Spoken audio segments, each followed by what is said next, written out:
What would you say, though, in your opinion? Now, a lot of people have a lot of different opinions on this. Is one of the worst, maybe not the worst, but one of the worst draft picks in Cleveland Browns history since '99? I have a clear-cut answer on mine. I have one of two. I have Courtney Brown and Gibson. Courtney Brown. He was so good in college, and injuries derailed him. That's it. And then Gibson. Help me. Defensive back. Oh. Gilbert. I'm sorry. Yeah. Because that was mine. Yeah. Justin Gilbert. And I hate that we share the same first name, because that guy was, to me, that is the worst Browns draft pick since they came back. Tim Couch. I feel bad for Tim Couch. He was thrown in a bad position. Johnny Manziel, whatever. You knew what you were getting into with him, off the field stuff.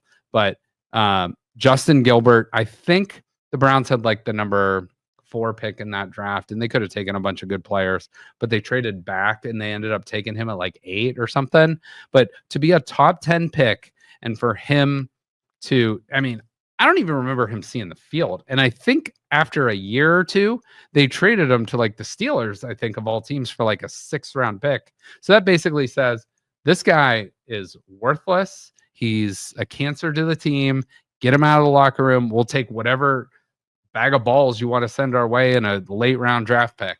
But honorable mention would be Trent Richardson and Brandon Weeden. Yeah. Now, Trent Richardson was a bad pick in the sense of where he was picked, but they did somehow get the Indianapolis Colts to bite on that and get some a lot of good compensation back for that. But Brandon Weeden was bad. I think, if I'm not mistaken, I'm pretty sure Johnny Manziel, Brandon Weeden, and Brady Quinn were all the 22nd pick of the NFL draft. Don't quote me on that, but I'm pretty sure they were all the number 22 pick of the NFL draft. So there was a while where I was like, whatever pick the Browns get, I'll be happy with. Just don't be 22. 22nd. Don't be 22. No. So I'm pretty sure that's right. So do you have any other bust draft picks besides those ones? Oh yeah. So Brady Quinn stunk. There's been so many, it's like hard to think, but Greg Newsom's been fine. He's been an above average pick. Like, so I wouldn't. JOK's been like, JOK's been awesome. I mean, he was even a 2nd rounder. So, but I'm trying to think, even, going back. Oh, the wide receiver we took out of Baylor was terrible. I think he was the 16th pick overall. I'm trying to think what his name was, but I want to say that was like 2016 or 17 draft or 15 draft. We took him. So we've obviously made some good ones. You can't mess up Myles Garrett, but you can't. Baker Mayfield was good. Like, that was a good draft pick. All right, just look at the first round draft picks and pick some. So let's go back in order. So since the Greg Newsome, believe it or not, was the last first round draft pick the Browns made, I think that's a hit. He's been an above average player. 100%. Whether you like him now or not, that's been above average player. All right. 2020, Jed Wells. No, that's a bust. 2019, you traded that pick for the Odell Beckham trade. I can live with that, because Odell Beckham was still a star when they got him. Denzel Ward and Baker Mayfield in 2018, those are both hits. Baker Mayfield, whatever you think of him, he is still playing good football in the league, and he took the Browns to the playoffs, so win. In 2017, they had 3 first-round picks: Myles Garrett, Jabril Peppers, David Njoku.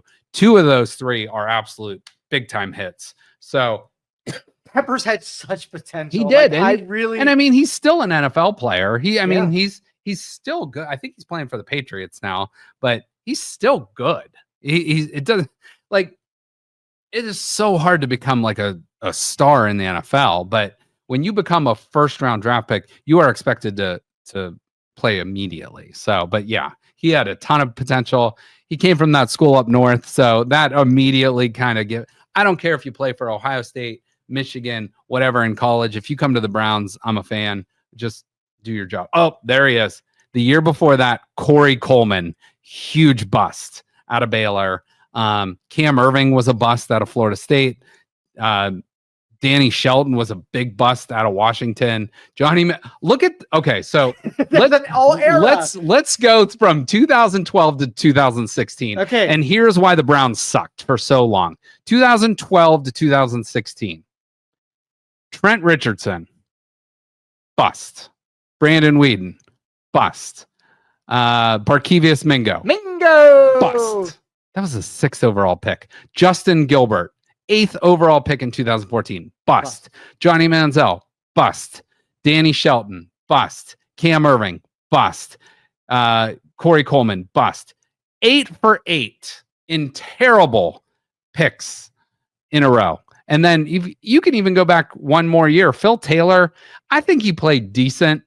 So let's add Phil Taylor into that list. So 9 for 9 on players that you did not extend to a second contract, players that did not play for you, most of that rookie deal.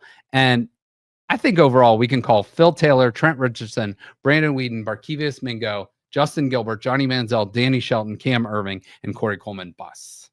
For sure. So that's maybe one of the worst runs. The year before that, they took Joe Hayden, and the year before that, they took Alex Mack, both great players. So from 2011 to 2016, the Browns absolutely were the worst drafting team in football, and that is why they sucked. So